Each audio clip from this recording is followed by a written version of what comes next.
On today's episode of Andy Ari on 3, presented by BetMGM, the Big Ten has yet another proposal for a new college football playoff format. Spoiler alert, it has 24 teams. But this time, the Big Ten may have found the bait to get the SEC to agree to that. The question is, will the SEC hold the line? Because a 24-team playoff is just too big, and nobody wants it. At least I think nobody wants it. Also, Kansas State fires basketball coach Jerome Tang after his rant last week. The twist in the story is they fired him for cause, saying the rant violated his contract. How much would they owe him if they didn't fire him for cause? $18.7 million. Ari and I will discuss why they did it now and if they have any chance of saving that money or if they're just going to have to pay up. Plus, Joey Aguilar has his day in court. The Tennessee quarterback trying to get another year. It did not go as smoothly as the Trinidad Chambliss situation, but we still don't know the answer. We'll talk about that. Plus, jersey patches. Yeah, logos, ad logos on jerseys. They're here. LSU has debuted its logos, and there are more to come. We will cry a little bit over that. All on today's Andy Ari on 3, presented by BetMGM. We are presented by BetMGM. We use BetMGM lines, totals, and futures on this here show. And if you're not signed up for BetMGM, now is the time, because if you sign up using the bonus code ON3, you can get up to a $1,500 new player offer plus 50% off an annual subscription to the On3 College Sports Network. Here's how that works. You download the BetMGM app. You sign up using the code ON3. That's the letter O, the letter N, and the number 3. Deposit at least $10 in your account and place your first wager on any game. You receive up to $1,500 in bonus bets if your bet loses, and you'll get a code for 50% off an annual subscription to the On3 Sports Network. It'll appear in your inbox once your first bet is placed. Just make sure you use the code ON3 when you sign up. You know how to do it. Sign up using the code ON3. And then make it legendary with BetMGM. See BetMGM.com for terms. 21 plus only. U.S. promotional offers are not available in New York, Nevada, Ontario, or Puerto Rico. Gambling problem? Call 1-800-GAMBLER in the U.S. Call 877-8-HOPE-NY or text HOPE-NY 467-369 in New York. Call 1-800-NEXT-STEP in Arizona. Call 1-800-327-5050 in Massachusetts. Call 1-800-BETS-OFF in Iowa. Or 1-800-981-0023 in Puerto Rico. First bet offer for new customers only, subject to eligibility requirements. Rewards are non-withdrawable bonus bets that expire in 7 days in partnership with Kansas Crossing Casino and Hotel. Don't forget, if you haven't signed up for BetMGM yet, use the bonus code ON3. That's the letter O, the letter N, and the number 3. And get your $1,500 first bet offer today. Welcome to Andy and Ari on 3, presented by BetMGM. Happy President's Day. The kids are out of school, but we're here. Andy, you're burying the lead, dude. Happy Extension Day. On3 has signed Andy Staples, Pete Nakos, and JD Bickell to new contract extensions. Congratulations, boys. Woo! Job well done. That just hit the internet. Right. Oh, I don't know what that is. That's Larry David. I did not know when that was coming out. If I had known, I would have. It just came out right now. My phone just buzzed 2 minutes ago. Wow. Look Big at those time. Handsome fellas. Congratulations, and Andy. Nakos and JD too? Yeah, all three of you. And it's what a Pete list. Nakos X, Andy Staples X, JD Bickell. Honestly, congratulations, Andy. You've worked your ass off since we started this, and I'm really happy for you. You're stuck with me forever. Congratulations, Ari. Well, I didn't sign an extension, so we'll see. You're signing an extension, buddy. I'll make sure of that. I'm going to strong arm it. No, for really though, Andy. Like holiday, we're going to get into a good show. It's been one of the best professional occurrences of my life to be able to work with you, and I'm super happy for you. So anyway. Well, I appreciate it, and I am so happy to be here. This has been so much fun working for this company. I love the energy here and the kind of building from the ground up, being there kind of on the ground floor has been incredibly fun for me. And I've worked for a lot of different types of companies so far, and this has been the most fun. And I cannot wait to see what we do next because, we're pretty much taking over here at On3. By the way, if you're not subscribing to On3 yet, now is the best time. On3.com/join.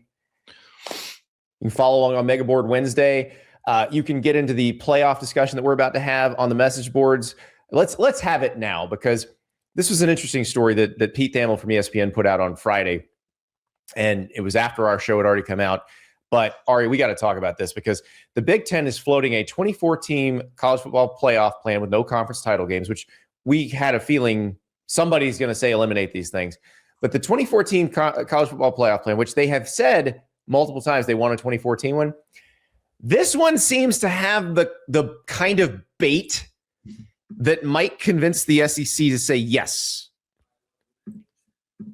That's what I think is interesting about this one, because this one, remember the Big Ten, whether it was 16 or 24, is like, we got to have auto bids, got to have 1 million automatic bids for our conferences.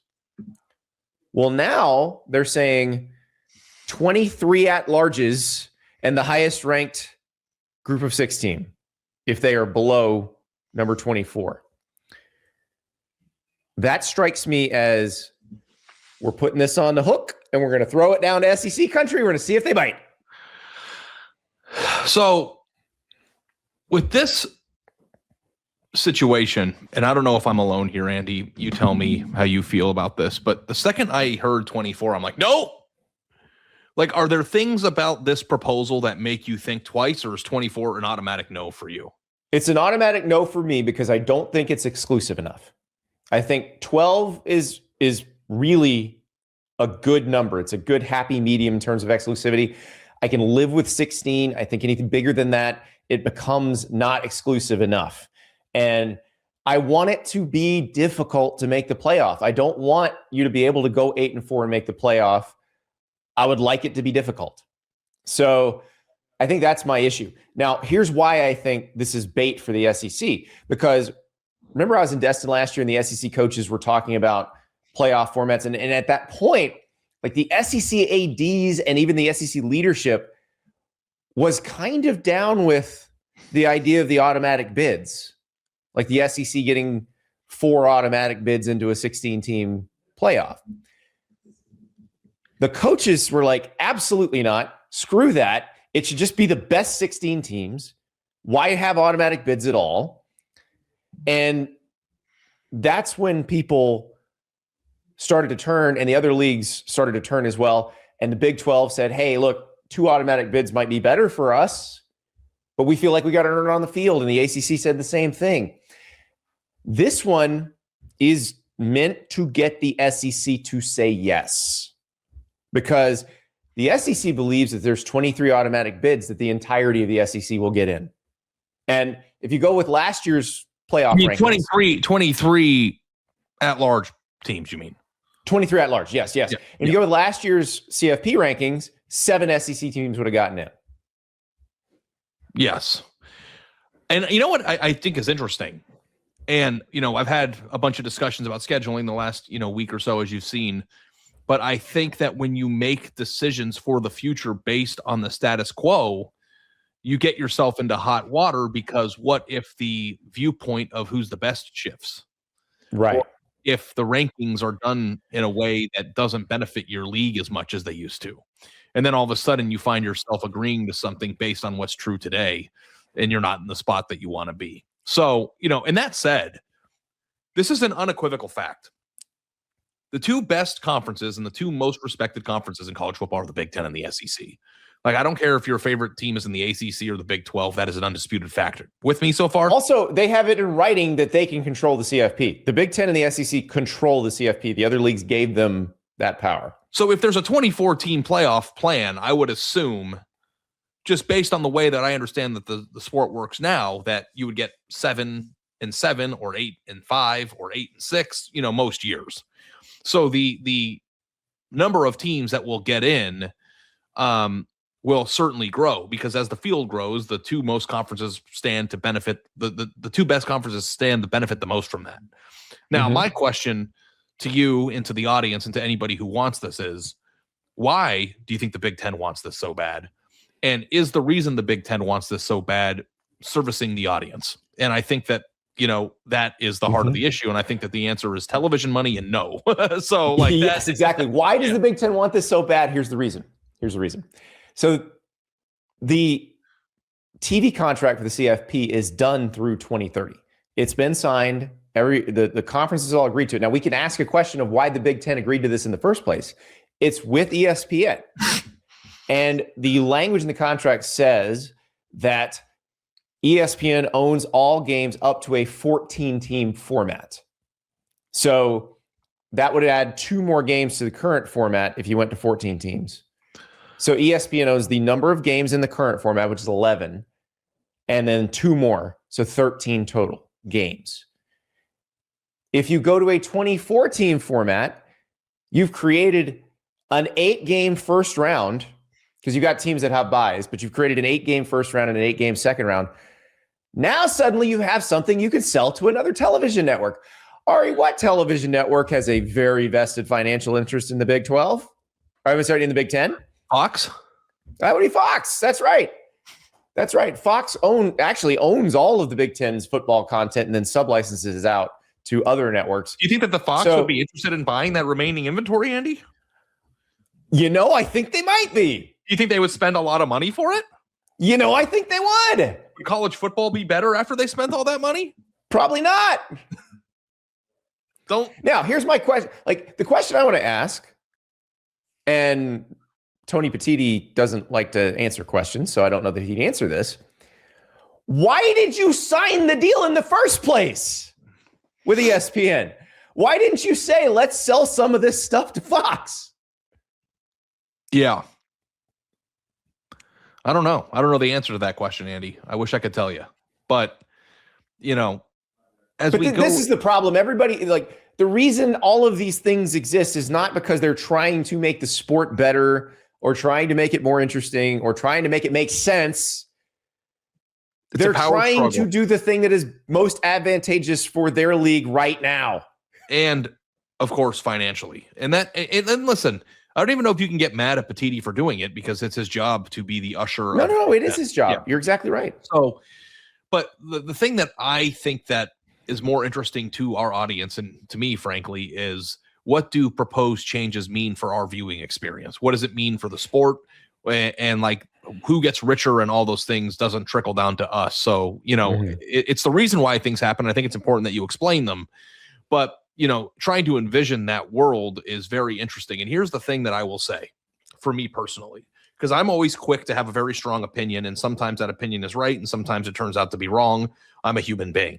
But I had a very strong opinion when they went from 4 to 12. And you remember, we used to argue about it incessantly, right? Like, what's the point of doing this? There's only 5 teams that can win it. Why are we needing 12? It's all excess, all that stuff.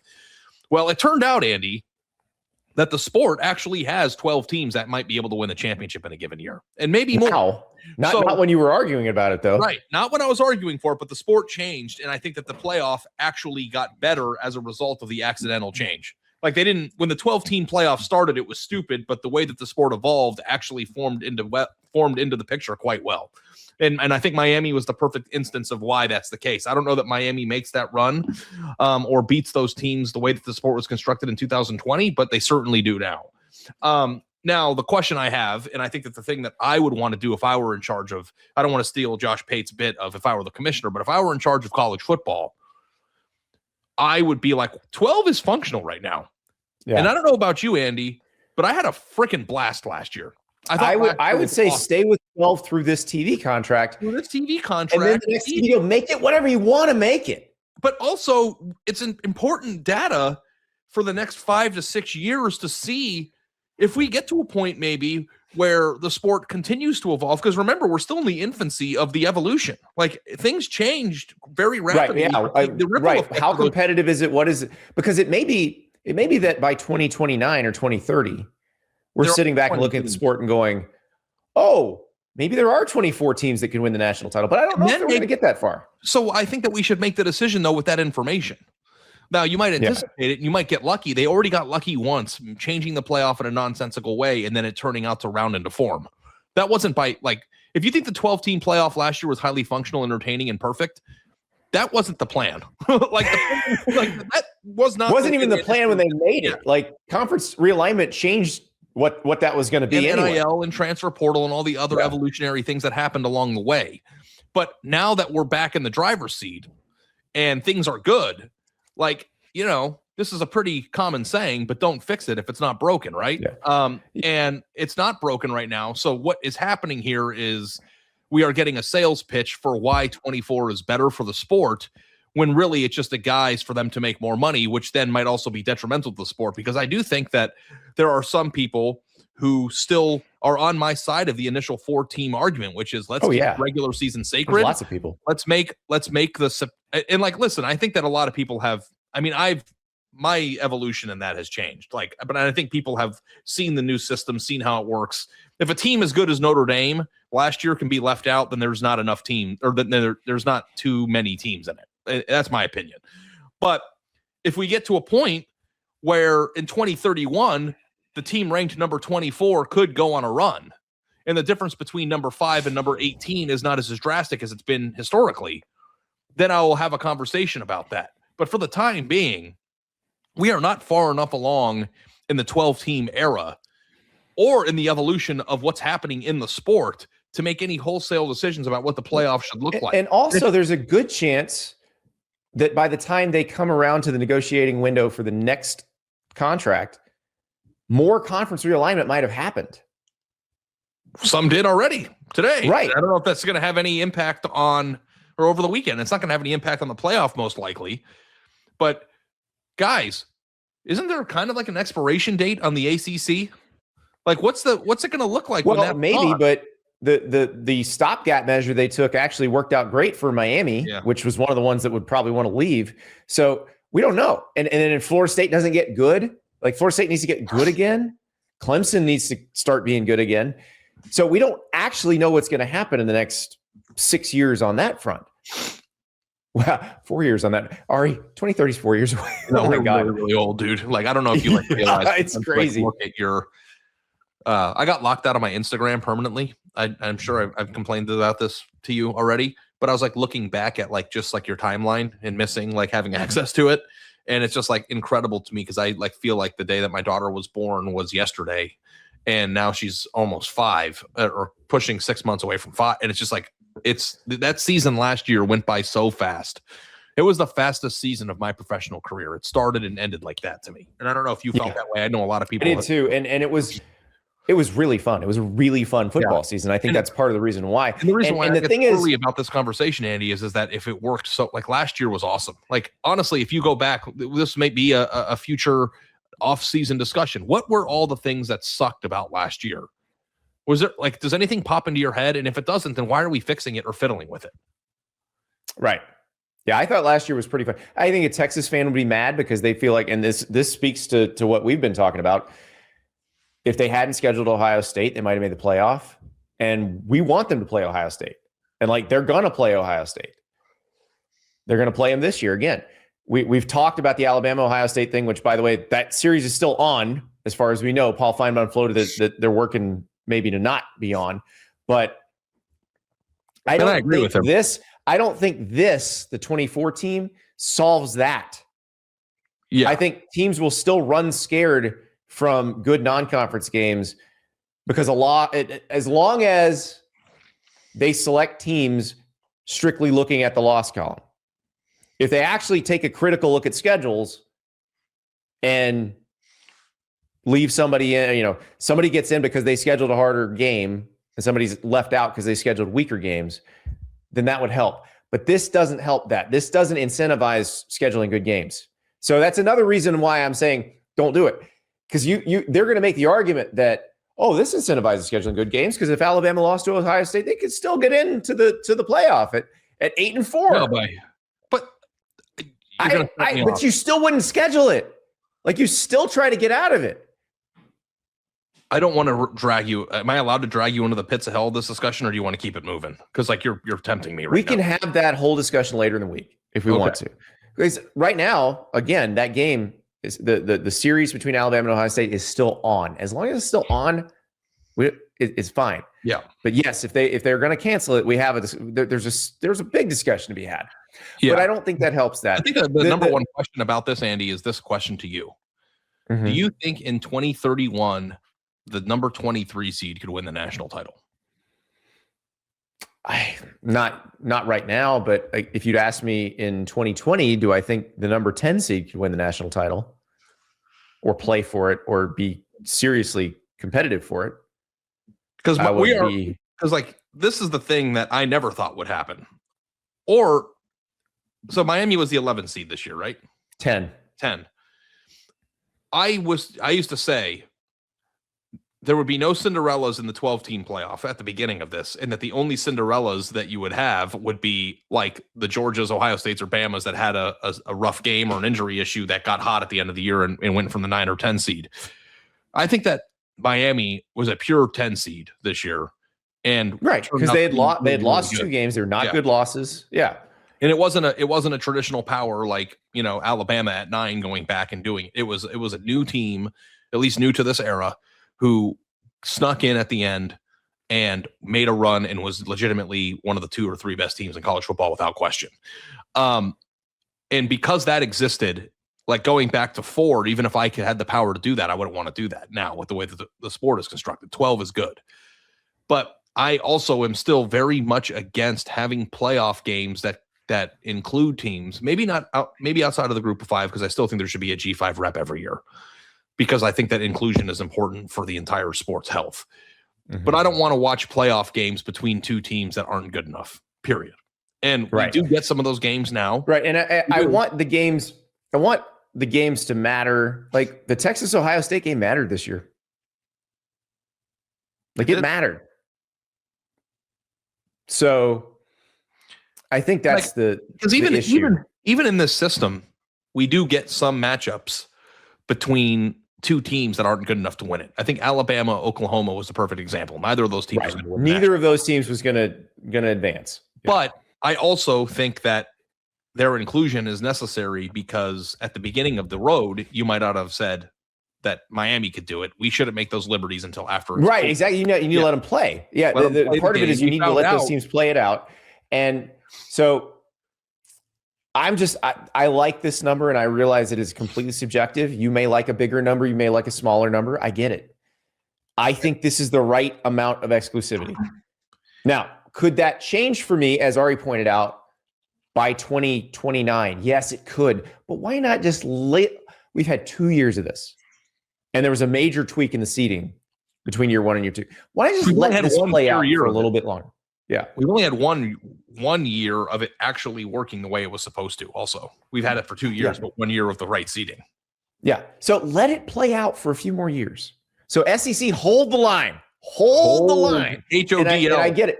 The other part, and I don't want to blame the Big Ten only for wanting more money, because if Fox pays, they all get to keep the money. So a lot of this is a way to make up for the money you lose if you eliminate conference title games, which is what probably needs to happen. But, here's the other thing that has to be taken into account too. Andy, why does Greg Sankey want as many SEC teams in the playoff as possible? His job. That is his job. And when that happens, though, what happens for the SEC? They get to say they're the best conference, and they get to maybe have the best chance of winning the national title. He also has a very deep vested interest in making as much money as possible for the SEC. And if absolutely, they put out a plan, that's why that goes back to what I said earlier. Yeah, that is his job.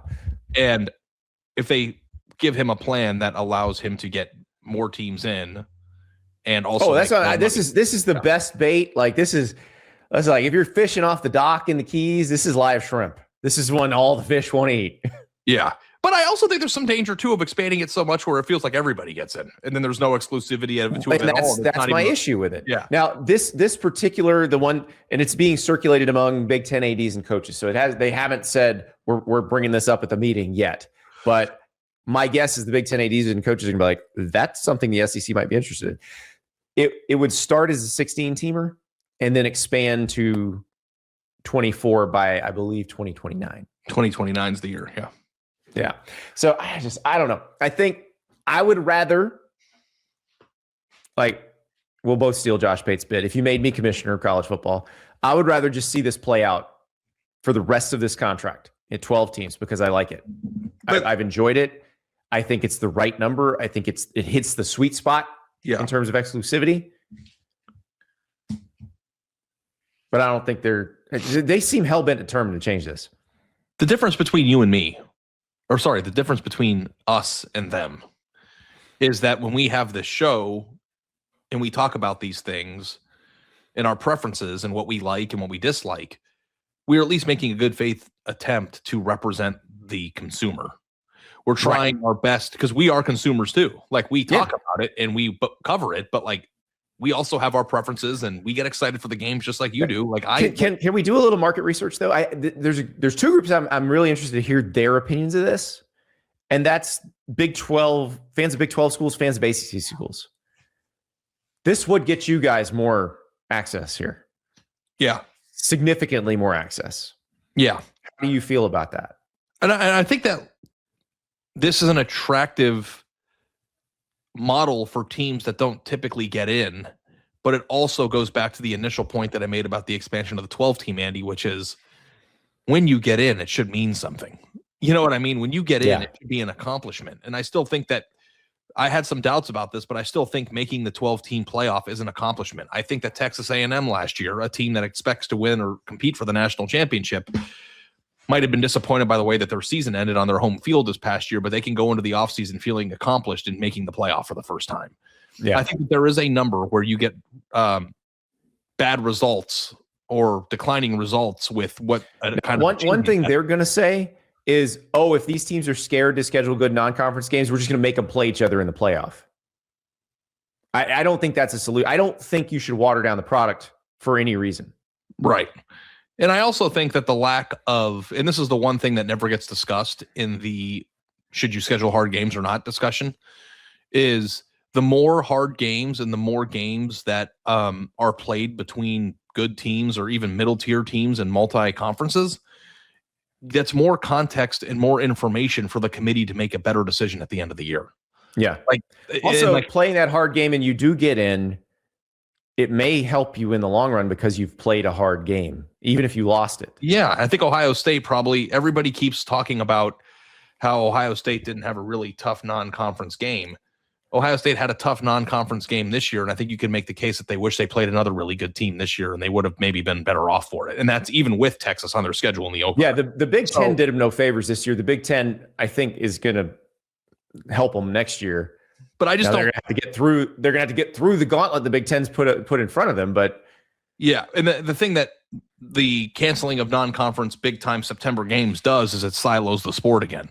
If you have a bunch of SEC teams who only play SEC teams and only play, a few big time non-conference games instead of a ton of them, then how is the committee supposed to sift through whose schedules are tougher? Like, it's harder. If the Big Ten and the SEC are completely separate, it's basically you screaming into the void, my schedule's the toughest. The SEC is going to say that. The Big Ten is going to say that too. But there's no way to tell. Yeah. And the only way to tell will be on the rankings that the committee makes, which will be predicated on wins and losses within conference play. So they'll be watered down and it'll be wrong. So to me, my whole thing with the season is I want it to be entertaining. I want the games to matter, and I want the committee to have as much information at the end of the road as possible in making the right decisions and putting the right teams in so that the actual playoff is the most robust and perfect version of itself. I don't want fact-finding to be happening in the playoff. The season is fact-finding, and then the playoff is go win a championship. If you start siloing off these conferences, the playoff is going to be fact-finding, and it's going to make a worse product. And I'm telling you, and this isn't just for individual teams, this is just in general, non-conference games are important and integral to the health of the sport. So, you know how I feel about it, but the fewer we get, the less entertaining it is. And more and I'm gonna put out a plea here for better non-conference scheduling, because there is a way to guarantee they do this, that they schedule these games and play these games. ESPN and Fox, give them more money for the good games. Yeah, give them a bonus if they schedule a good game. The television contracts and the properties and how they're agreed upon better than I do. So explain. Yeah, they don't have to. The ESPN and Fox don't have to do this. I'm saying if you would like better games, and they don't want crap at the beginning of the season. If you'd like better games, give them more money and they'll give you better games. But how are the television contracts accounting for non-conference games at this point? Is it kind of just luck of the draw? Like you get the rights of a conference. It's based on historical ratings, and here's what we usually get. But you can put a bounty on them. Like add a clause to the deal that says if you play a top 5 opponent from another conference, you get a X number of dollar bonus for playing that game. Correct. You can do that. Andy just solved it. You have the power. And then it makes the games better, more entertaining, more context for the committee, and everybody wins. And all of the arguments that they're making about, oh, we want to make sure we get in the playoffs, they're not going to make that argument. They're going to be like, thanks for the money. Yeah. Because I think a lot of this is about grandstanding and being the best.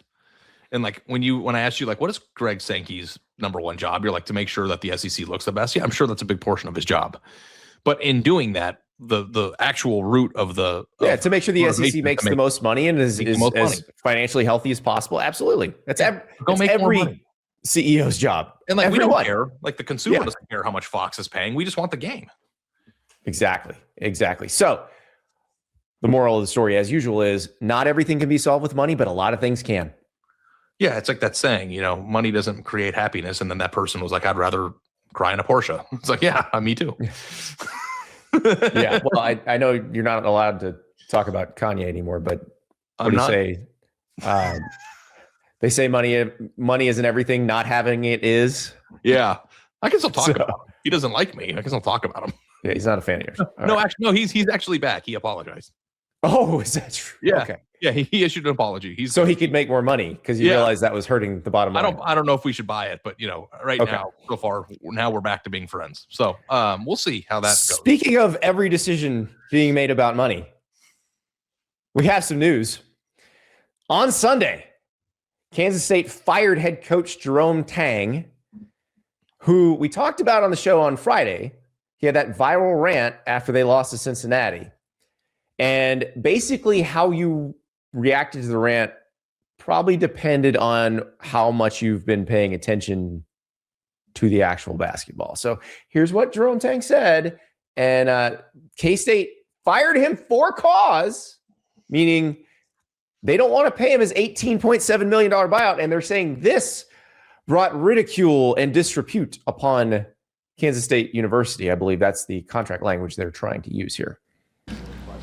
Hey, I'm gonna honor Christ like I always do. Blessed to do this, but this was embarrassing.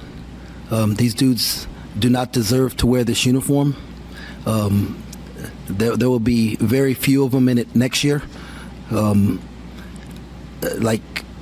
I'm embarrassed for the university. I'm embarrassed for our fans, our student section. It is just ridiculous. We got practice at 6 a.m. tomorrow morning, and we will get this thing right. I have no answer, no words. So y'all got 2 questions. So whoever want to ask 2 questions, I'll answer them to the best of my ability right now. But right now, I'm like pissed, and this is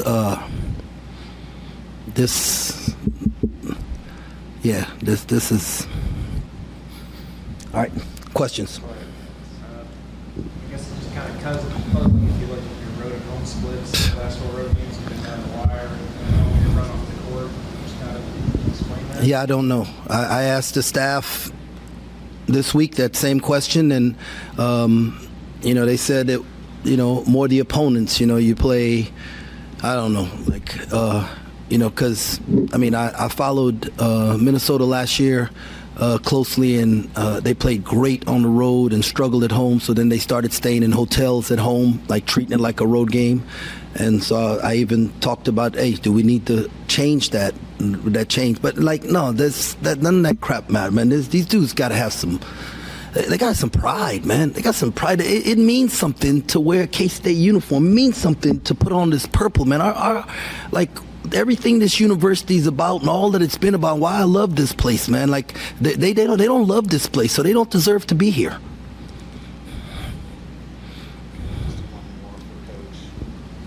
Just what did you make of the student section with paper bags on their heads? And Yeah, I'd wear a paper bag too if I was them. Thanks a lot, fellas. God bless. All right. So, Gene Taylor, the athletic director, after firing Jerome Tang, this is what he said, according to the Topeka Capital Journal. There's language in his contract about certain things that could potentially bring embarrassment. Basically, his comments about student athletes and the negative reaction to those comments from sources both nationally and locally is where it kind of felt like I needed to make the decision. Ari, you were exactly right on Friday. This was the guy, popping his head above the tall grass and getting it lopped off. Because he just drew attention to the situation at K-State and not in the way that he thought he was. I've been watching more college hoops now that the college football season's over with. So I'm trying my best to gear up for March because we're going to be, involved in some stuff. I would not have known this happened if he didn't say anything. Like the general, right, because they're so far down in the Big 12 standings, we're not paying attention to them at all. Yeah, but I think that it does draw this question, and you and I have had a lot of conversations about this when coaches in the football aspect of it have made similar remarks about their actual players. And I think it's an interesting discussion because now that players are being compensated in many times or many instances greatly, does that allow you to criticize the performance more? Like, for instance, agree. Short answer, yes. Because back in the day, like when I was a beat writer for a newspaper, if the team played poorly or a player played poorly or a position group played poorly, I never wrote X player stinks or this guy isn't good enough or whatever. It was always, why did the coaches put this team in the position to not have the personnel? That it was always framed as it's the coach's responsibility. And I think that still is largely true today, even though players are being compensated. I even saw a response that you had on Twitter over the weekend, which is everybody gets paid, not everybody's dysfunctional. So like you do have a duty as the coach who is cashing those checks to ensure he's still cashing bigger checks than the players, to ensure that the people that you are employing, I use the word employing, you get it. But the people that you're paying still stay bought into the system. That's a character situation. That's completely under the coach's purview. That's part of Jerome Tang's job, is to figure out in the recruiting process who's gonna stay with us if things go bad and who's gonna quit. He messed that up.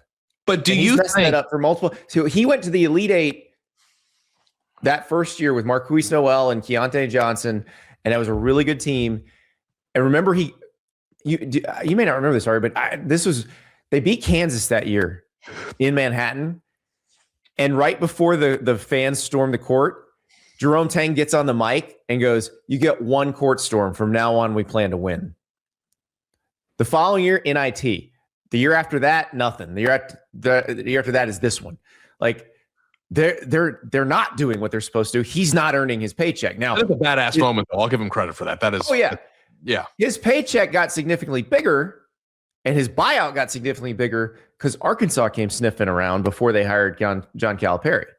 Now, if you're Kansas State, you're kicking yourself because you put yourself on the hook for more money. And I bet, I'm curious. I'm trying to remember the timing of that search, but I don't think they would have hired him. I don't think they necessarily had to pay him that because Arkansas was going to get Cal. I mean, when you go to the Elite Eight at Kansas State, you deserve raises. Like, we always say, don't give unnecessary. But it's not when they gave it to him. That was the following year after they'd been to the NIT. No, I know, but still, like that probably carries you for a few years. It does. But that's the problem. That's the problem in college basketball specifically.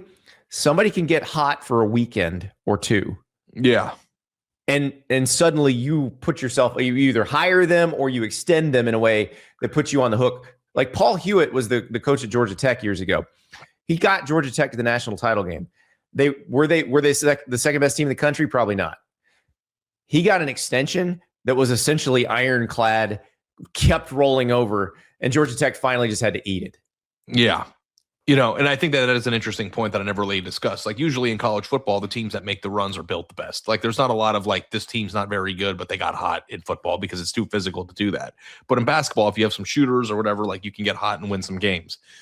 But to go back to the initial question I was going to ask you, Andy, is after now we've discussed about how much players who are being compensated deserve criticism individually. Mm-hmm. Do you still think it's inappropriate for coaches to throw players under the bus in a way that maybe would have been not kosher 5-6 years ago? I think if the coach is doing his job, then he's probably in position to be able to do that. Because Tang was not doing his job effectively.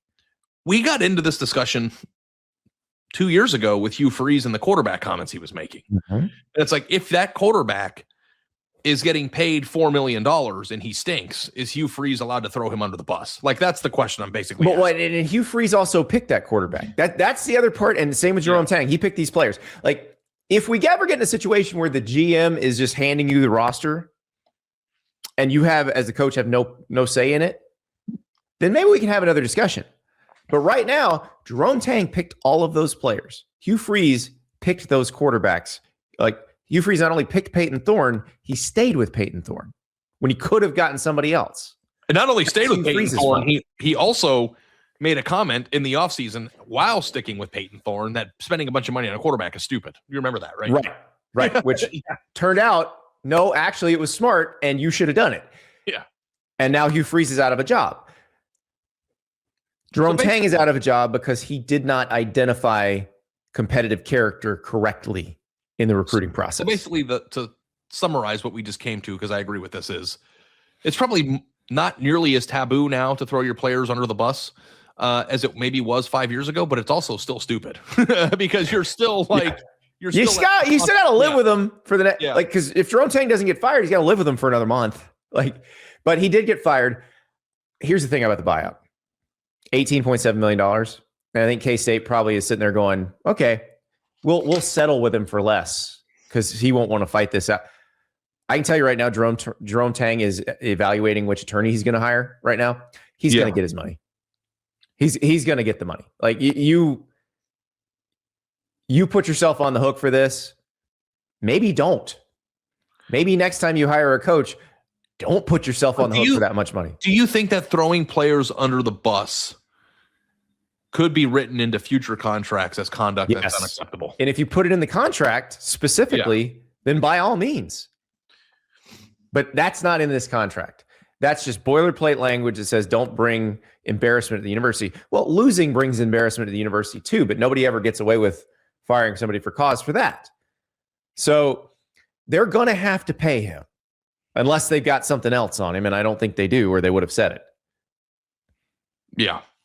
But I mean, I think that this was their best ditch effort to try to get out of a coaching situation they know is no longer tenable without trying to get out of the this was a tough one. This was similar to Mark Stoops at Kentucky in football, to Jimbo Fisher at Texas A&M in football, where it's never going to get any better. You've realized now you've made a mistake, that you're stuck, and it's going to be very expensive to get out of this. They're trying to get out of this without paying. They're going to have to pay. Our Joe Tipton edits. He's got a list of candidates. So we got Josh Schertz at St. Louis. Does he bring Larry Nerd with him is the question. Robbie Avila, because he brought him from Indiana State to St. Louis. I think Robbie Avila's got one more year of eligibility. But yeah, all the same luggage is happening in basketball too, I assume. Louis luggage is a thing. Louis luggage. Casey Alexander from Belmont, Chris Jans from Mississippi State. Those are your potential candidates for the K-State, which is a pretty good job. So here's the other part with Jerome Tang. This is why I've not been particularly sympathetic, and why I said how you reacted to what happened probably depends on whether you've been paying attention or not. If Jerome Tang had been in a situation where K-State gave him no money, no budget to get players, I would have much more sympathy. But K-State gave Jerome Tang a budget that is very competitive within the Big 12, which is a very competitive basketball league. He had the resources. He just used them improperly.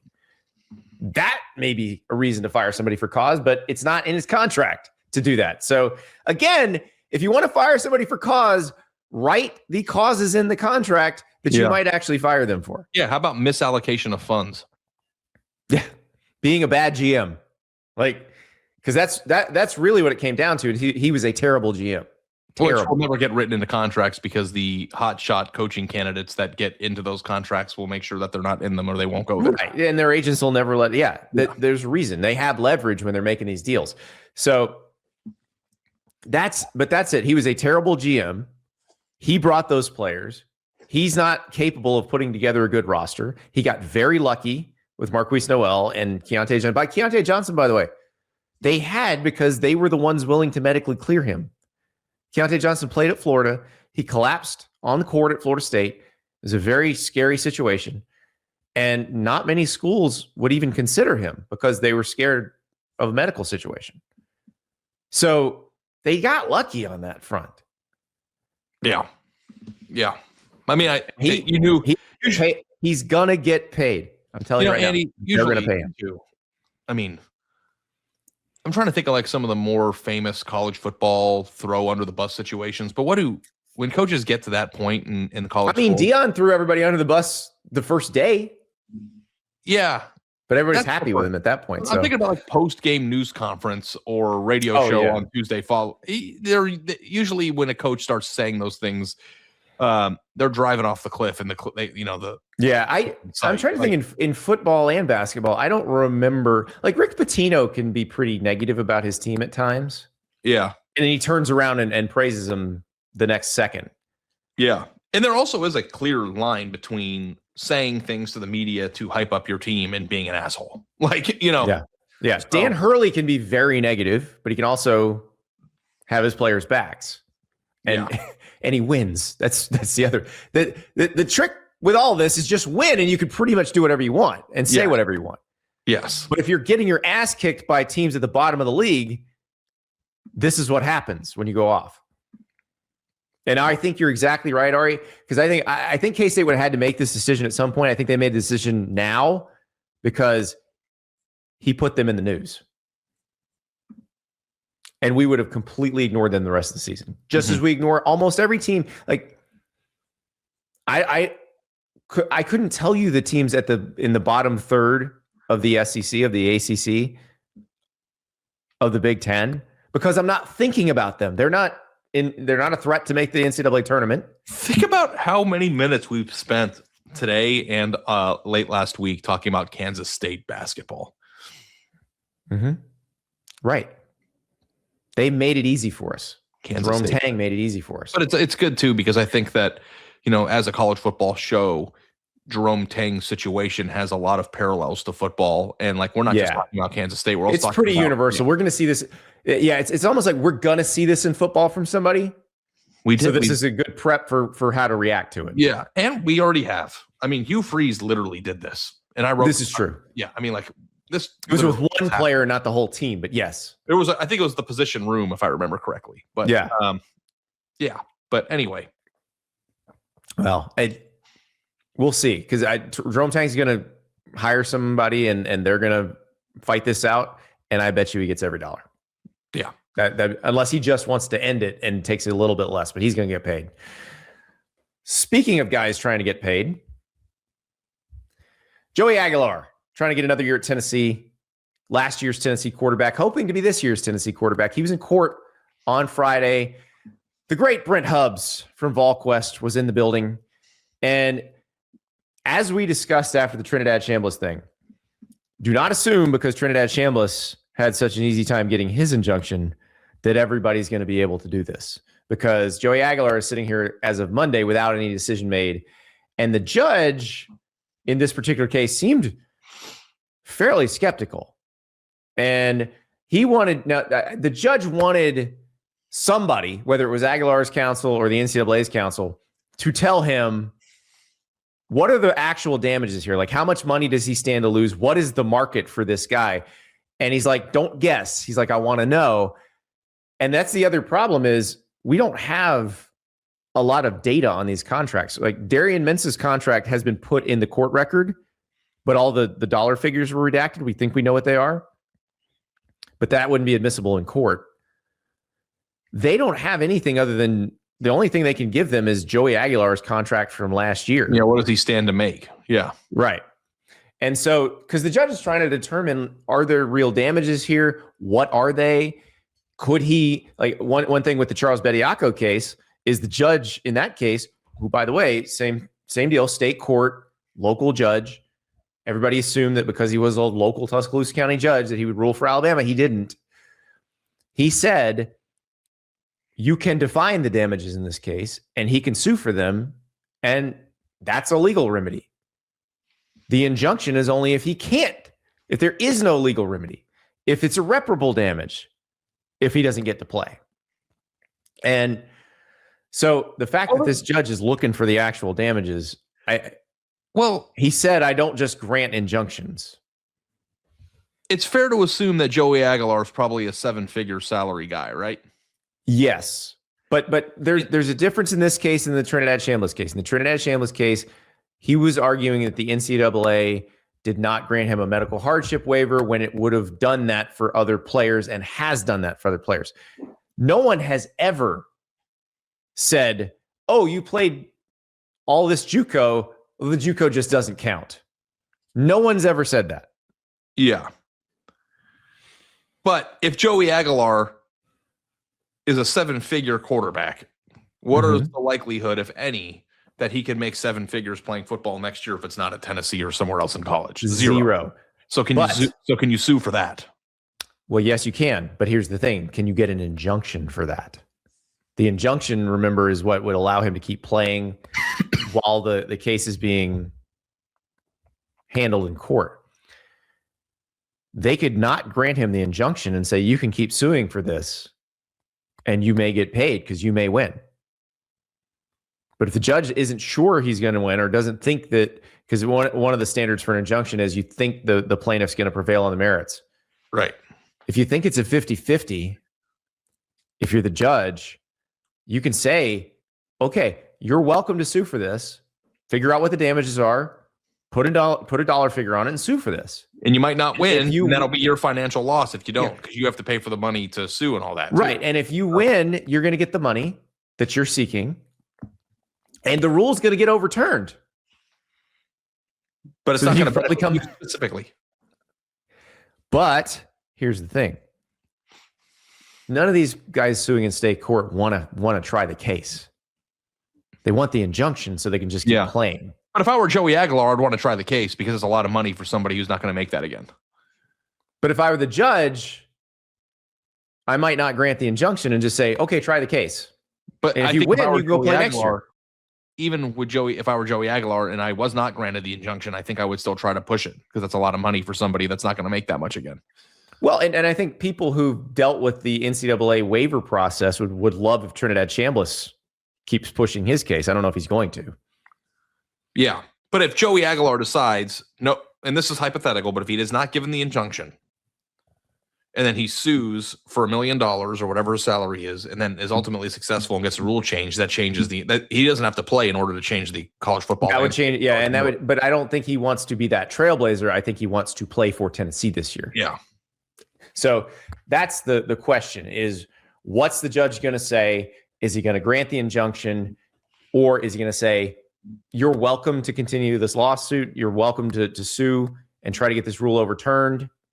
But I don't want to be the one who opens the floodgates on this because, again, there have been lots of cases involving medical hardship waivers where the person disagreed with the NCAA's decision on it. And the NCAA has granted extra years at times and not granted extra years at times.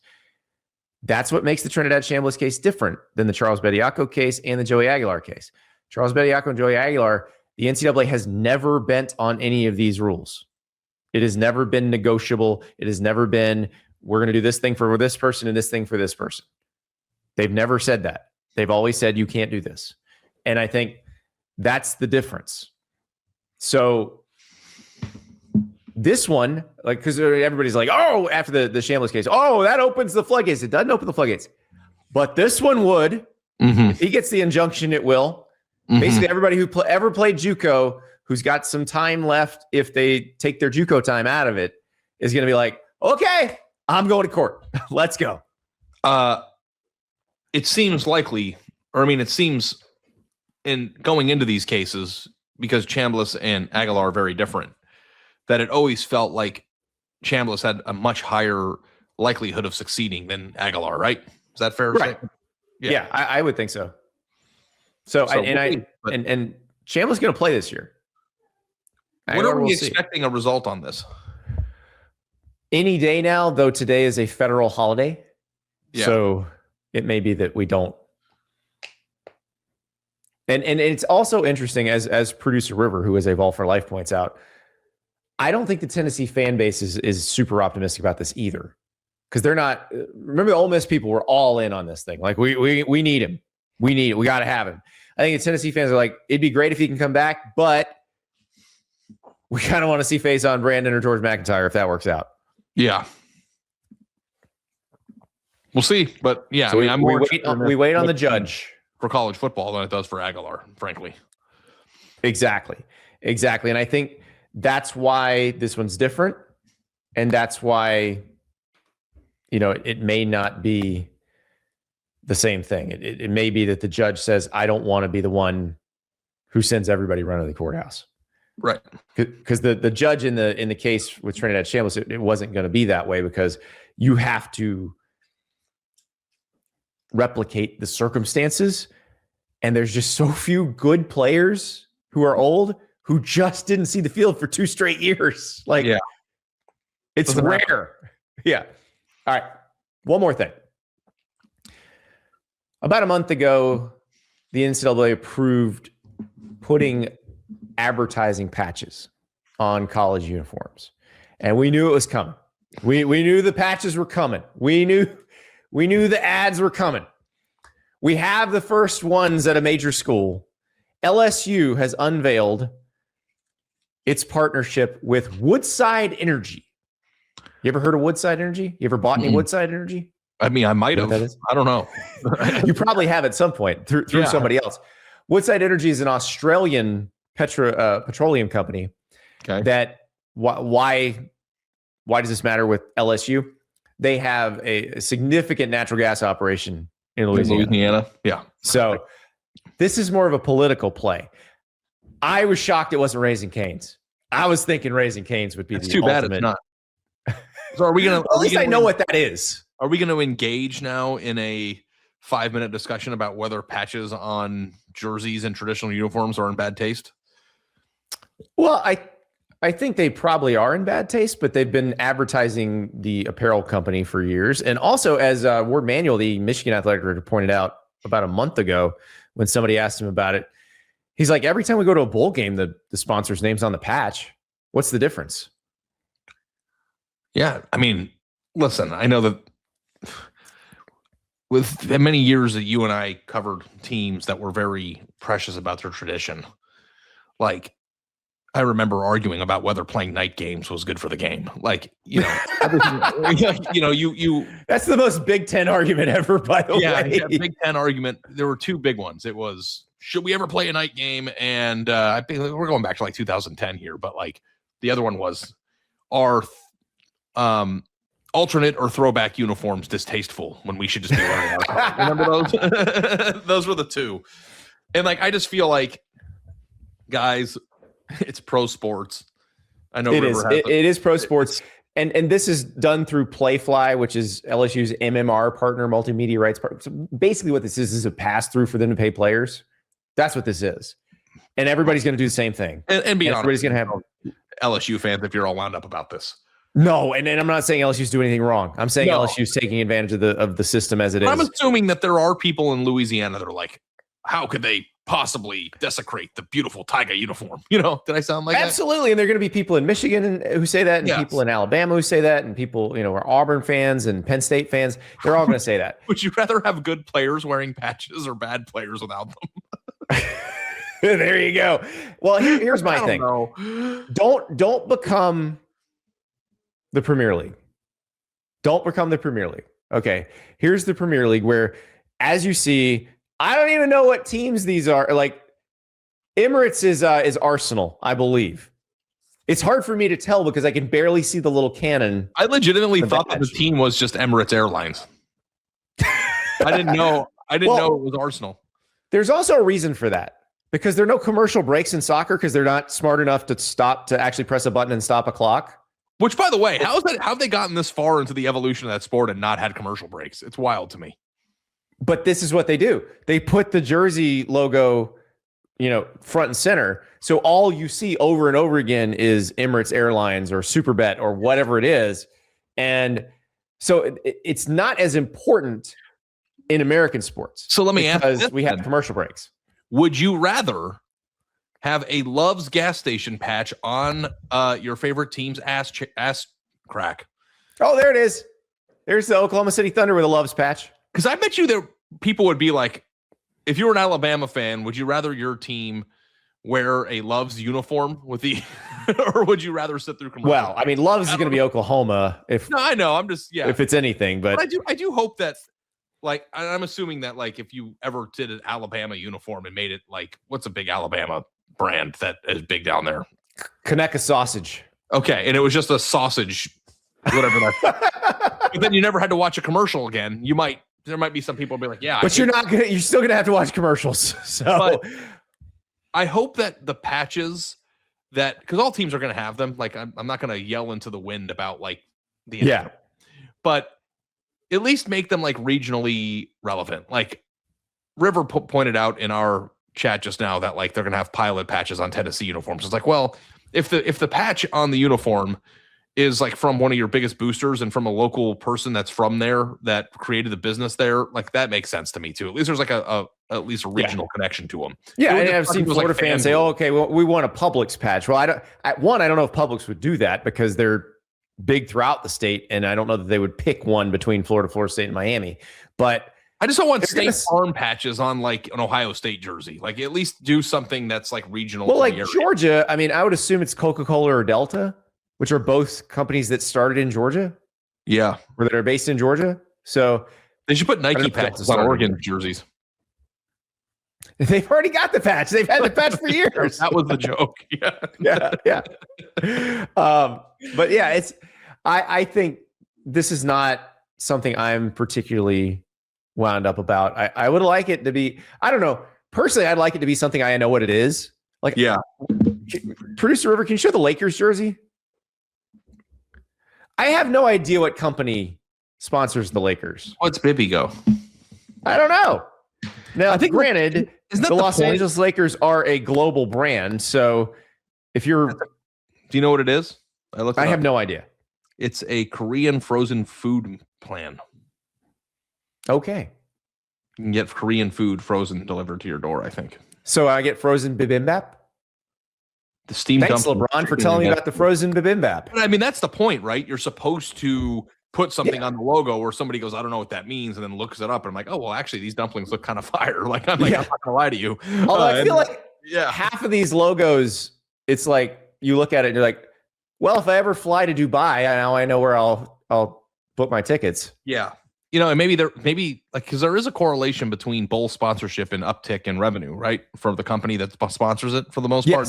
Yes. So, but like, I don't know, like we used to play the bowl game discussion of like, who sponsors this bowl and what is that company? And it's like, if it's some random energy company, does there actually like a benefit to that company? I think there's a political benefit for the company being the one that helps LSU pay its players. And there has to be a benefit or they wouldn't do it. So right, I'm sure because that company, I'm sure with a big natural gas operation in the state of Louisiana, probably wants to be as friendly to LSU friendly politicians as possible.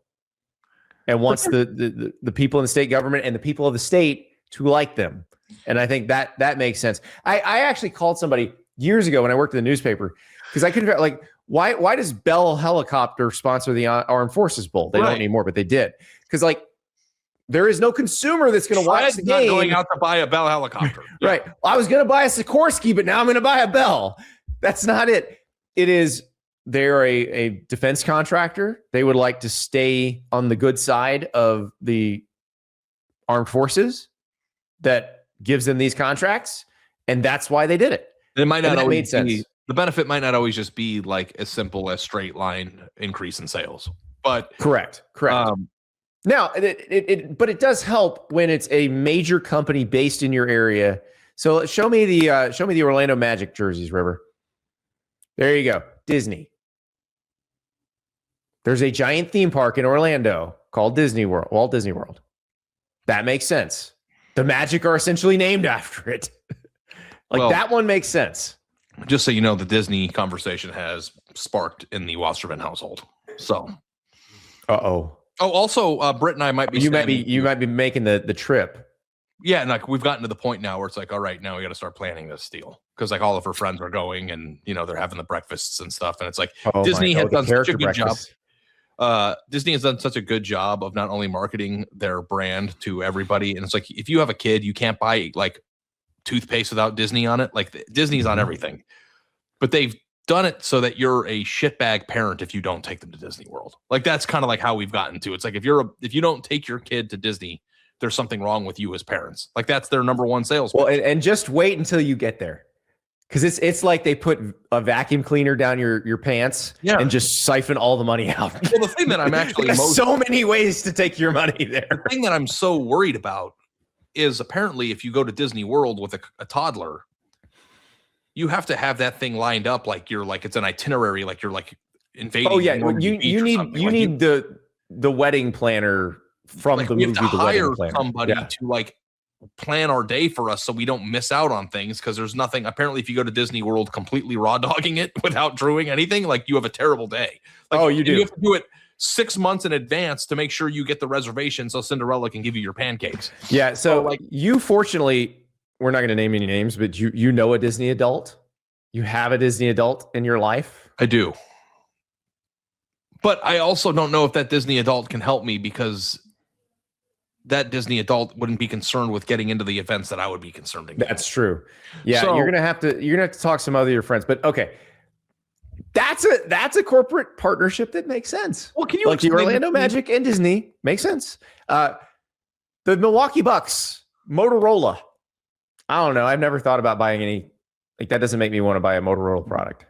I don't even know what Motorola products. I mean, the Razr. They make phones. They still make phones. I thought that they were like more into like the cellular space, but I didn't know they actually made consumer phones anymore. Yeah, that's the thing. I like the more consumer facing things, which is why a Raising Cane's LSU jersey would have made a lot of sense. I also listened to a 4-hour podcast about how Coca-Cola became like ingrained in Christmas and ingrained in American society and even the world society now. And I think that like marketing genius, like if you want to look at marketing genius, Coca-Cola is certainly like the brand to do it. Like they've marketed Coca-Cola so well that wait staff will apologize for not having it. Exactly. Which by the way is an affront. Like if you don't have Coke, like just get out of it. I mean, I actually like Pepsi, to be honest. Ari, Pepsi is spending a lot on podcast advertising right now. So we're going to say really nice things about Pepsi. Did you hear what I just said? Keep going. I do like Pepsi. Keep going. I've always been confused by once you've already conquered the mountain. Like Coca-Cola is, I think, one of the 5 most recognizable brands on the face of the planet. Like why continuing to spend on advertising is even necessary at that point? Because Pepsi's still coming after you. Yeah. And by the way, Pepsi. And buy Pepsi. if you'd like us to do the Pepsi challenge on the air, we would love to do the Pepsi challenge on the air. What is the Pepsi challenge? The Pepsi challenge was in the 80s where they blind taste test Coke and Pepsi, and everybody always picked Pepsi. If you are a human being on the face of the earth right now, don't do it. Don't stop. No, I'm not doing what you think I'm going to do. But if you can't put Coke and Pepsi next to each other and identify which one it is, then you're the problem. Like your taste buds don't work. Yeah, no, like Pepsi is great. They do taste different. Yes, I agree. They do taste different. They both taste great. I'll drink both. I'm not one of these people that gets upset when you have Pepsi in them. But Coca-Cola has won the marketing game so far. So if you need help, sure. But yeah, we're here for you. We'll put you over the top. It's like a Coca-Cola put a patch on a George's jersey. It's like, okay, well now I know Coke's good. It's like I get it. Like Coke's awesome. Like everyone knows the race between Coca-Cola and Delta to put the patch on the Georgia jersey is going to be, because that's pretty. That's pretty valuable real estate. We're going to get dollar figures on some of these deals eventually, but that's going to be pretty valuable real estate right there. You know, I'm actually Googling Alabama football jersey, the Ohio State football jersey. To go back to Pepsi for a second, they do own the most delicious soda on the face of the earth. Do you know what that soda is? Which one? Mountain Dew. I'm a Mountain Dew guy. And that's Nothing something wrong that with Coke Deucey. can't compete with in a million years. Coke try. Speaking of Mountain Dews and people who consume lots of them, we need to get Phil Steele on the show. Yeah. As he gets the magazine together. I love Mountain Dew. Ari, it's been very educational. Everybody enjoy the LSU patches. We're probably going to get lots more patches here in the next few weeks. One more piece of news. Yeah, don't forget. Sacramento State's joining the MAC. Remember, Sacramento State said, hey, we're joining the FBS, come hell or high water. Couldn't find a conference to do it last year. Now they're going to do it. The MAC is taking them. The best meme I saw all weekend, and I wish I could give the person proper credit. I'm sorry, I don't have it in front of me.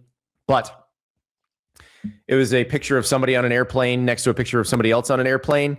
And the caption was just, Sacramento State players on their way to play conference opponent UMass, passing Northern Illinois players on their way to play conference opponent Hawaii.